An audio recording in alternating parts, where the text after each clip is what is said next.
Oke, saya bukan berarti tidak puas ya. Secara nyata, saya menjadi gubernurnya hanya kerja 1,5 tahun. Saya dilantik oleh Bapak Presiden Pak Jokowi tanggal 12 Agustus tahun 2015 sebagai gubernur.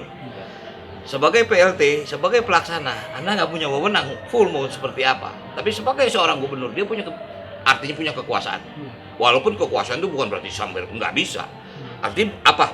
Tapi kalau sebagai seorang pelaksana, dia terbatas, punya keterbatasan. Nah, kemudian 1,5 tahun saya bekerja. Ini yang membuat saya, Anda bayangkan, saya kerja sendiri tanpa wakil.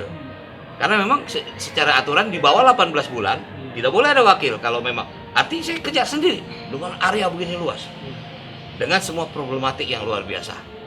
Saya harus membenahi internal, saya juga harus memikirkan eksternal. Ini bukan pekerjaan mudah. Alhamdulillah 2013, 2014 Provinsi Banten, 2014, 2015 Provinsi Banten disclaimer. Itu pemeriksaan keuangan dari BPK.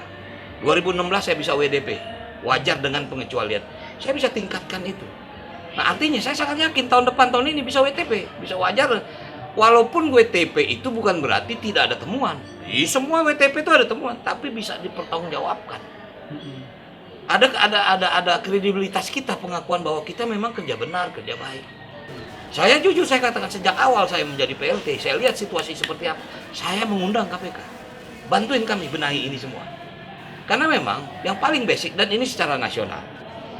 Pada waktu tahun 2000, pemekaran Provinsi Banten dari Provinsi Jawa Barat, verifikasi inventarisasi aset ini tidak tercatat dengan baik. Ini kendala utama. Dan memang secara nasional apabila pemeriksaan keuangan, problematik adalah aset. Barangnya di sini, dokumennya di Jawa Barat. Kita cari dokumen Jawa Barat sudah nggak punya dokumen lagi. Ya, seperti apa yang mau dicatat? Misal seperti itu. Jadi, kenapa saya ingin lanjutkan? Saya menganggap saya punya kemampuan untuk menyelesaikan sebuah konsep. Ya, tentu saja kemampuan ini bukan karena kemampuan saya individu, tapi juga kerjasama dengan Dewan. Bahwa yuk kita lihat yuk. Artinya apa? Ini jalan provinsi dari 758 km sudah kita kerjakan 5 tahun kemarin dengan yang namanya pembangunan tahun jamak. Nah, ini tinggal 20% lagi. Yuk kita benahin. Nah, di sini ada jalan APBN, ada jalan negara, ada jalan provinsi. Saya jalan negara, saya garap. Saya minta maaf, bukan berarti saya lebih amat. Sejak saya jadi PLT, pusat agak memikirkan Banten ini, wilayah selatan. Luar biasa, APBN masuk ke sana. Jalan-jalan negara yang ada di... Wah, saya tidak... Ya, saya minta maaf, mungkin bisa nanti Anda cari compare ya. Pertama kali saya ke Banten ini, saya ke daerah selatan, daerah Malingping itu. Waduh, dari sini ke sana 6 jam. Jalannya juga ngeri gitu. Sampai sendiri saya kaget loh, kok ada jalan begini di provinsi. Itu yang pertama saya lakukan pembangunan. Walaupun waktu itu ya bukan berarti ada perlawanan dalam ya pada waktu itu tim teknis mengatakan, Pak, ini belum terlalu ekonomis kalau kita bangun di sana, nggak ada industri. Saya bilang sudah puluhan tahun masyarakat sana menderita. Bangun itu dulu. Sekarang Anda ke sana 2 jam selesai sampai dengan kualitas jalan yang baik dan semua masyarakat sana sangat menikmati. Investasi malah lari ke sana. Nah, cuman saya penguatan. Hati-hati, kembali lagi nih. Sebagai seorang gubernur saya tidak bisa menentukan kebijakan kabupaten kota. Saya hanya mengatakan hati-hati.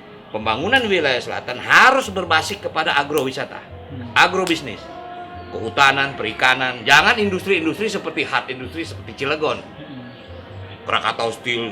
Artinya nggak cocok kalau dipaksain bahaya. Karena apa? Lahan penghijauan kita, sumber beras ada di wilayah selatan ini. Pertanian di sana luar biasa. Karena itulah kita dalam waktu 5 tahun ini ditargetkan oleh pemerintah pusat meningkatkan jumlah padi 1 juta ton. Saya bilang oke. Ya maaf, saya kebetulan sama Pak Menteri Pertanian cukup baik, Pak Ngamran. Saya bilang oke, kita tapi bantuin kita dong. Apa? Irigasi kita hancur semua. Sumber air baku kita nggak ada di sini. Semua tak ada hujan. Bagaimana caranya? Sungai ada, cuman air nggak naik ke atas. Pompanisasi naik tapi jalur nggak ada, hancur semua. Betulin semua. Terbukti bahwa memang nilai pendapatan petani kita meningkat. Sangat meningkat dan itu bisa terlihat secara terukur gitu. Nah, jadi artinya banyak faktor untuk merubah itu pun memang, tapi kita nggak bisa membuat semua masyarakat Banten sama. Wilayah utara, Tangerang, itu adalah wilayah jasa. Tapi wilayah selatan, itu adalah wilayah industri agro.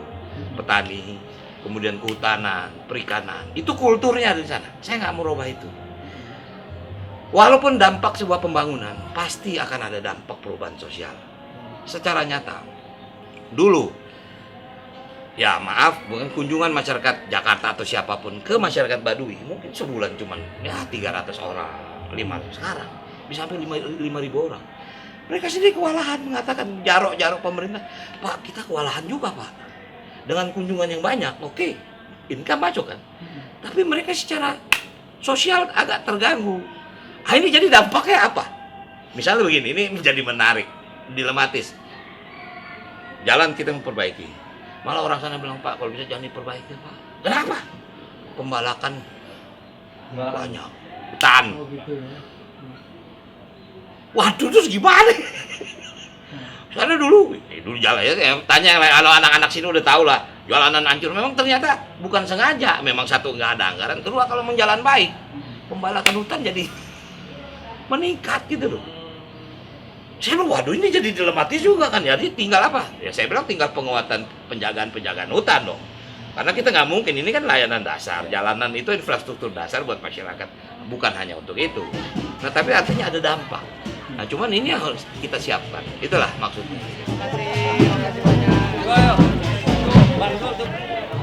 Kembali lagi ingin saya pahami bahwa provinsi terdiri dari 4 kabupaten 4 kota. Ya, di setiap kota yang Anda mungkin berasumsi bahwa dia sudah cukup baik, sebetulnya masih ada kemiskinan.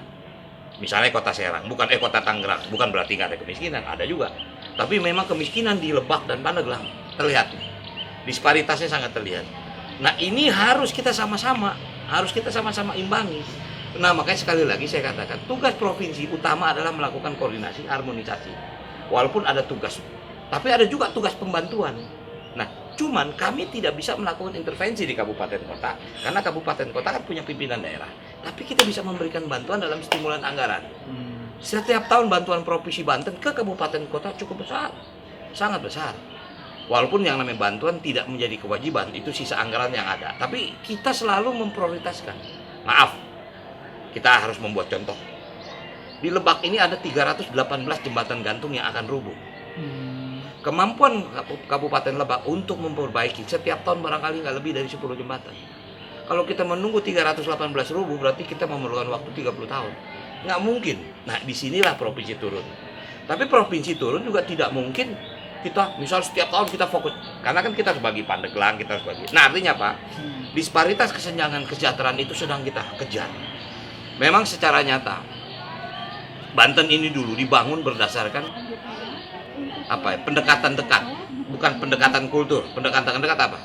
Oh ya udah kalau mau bikin pabrik Banten, Tangerang, gitu kan? Cuman itu aja. Sehingga tidak pernah terpikirkan. Misalnya tentang limbah. Sungai Cisadane itu cukup tercemar dengan limbah pabrik. Karena dulu apa? Pabrik buang limbah cukup di sungai, tidak treatment. Sekarang nggak bisa lagi, harus water treatment. Kenapa? Populasi masyarakat bertambah. Sekarang mereka membuang limbah kemana? Lahan sedikit. Nah, ini menjadi problem. Nah ini harus dipikirkan bersama-sama. Nah artinya apa? Tentu sebagai sebuah provinsi, dia tidak hanya bisa fokus kepada sebuah kota. Beda dengan Jakarta, Bu. Kalau gubernur Jakarta, hari ini saya melantik wali kota, besok saya pecat. Tapi kalau ke provinsi lain nggak bisa. Karena pilkada kabupaten kota dilakukan masing-masing. Artinya apa? Pimpinan daerah itu punya wewenang, punya kebijakan masing-masing yang tidak mungkin kita bisa intervensi. Tapi tetap kita harus masuk dalam sebuah kewajiban. Ada pilihan kewajiban, ada pilihan. Artinya apa? Di mana menjadi kewajiban kita ada, tapi kalau pilihan itu pilihan mereka karena itu mengandungkan lokal wisdom mereka, apa kebijakan lokal. Nah artinya seperti itu. Ini yang sedang kita kejar. Sangat bisa terlihat dari data-data.